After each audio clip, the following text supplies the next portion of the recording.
ಪ್ರೀತಿ ದೂರವ ಮಾಡುತ್ತ ತಮಾಷೆ ನೋಡುವ ಬ್ರಹ್ಮನಿಗೆ ಬಯಸುವೆ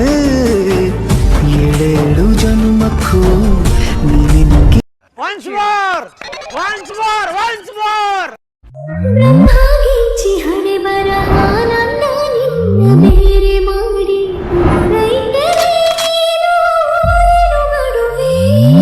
ಹೇಳು ನೀ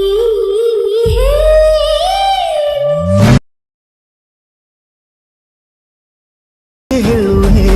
ಪ್ರೀತಿ ದೂರವ ಮಾಡುತ್ತ ತಮಾಷೆ ನೋಡುವ ಬ್ರಹ್ಮನಿಗೆ ಬಯಸುವೆ ಏಳೇಳು ಜನ್ಮಕ್ಕೂ ನೀನಿನಗೆ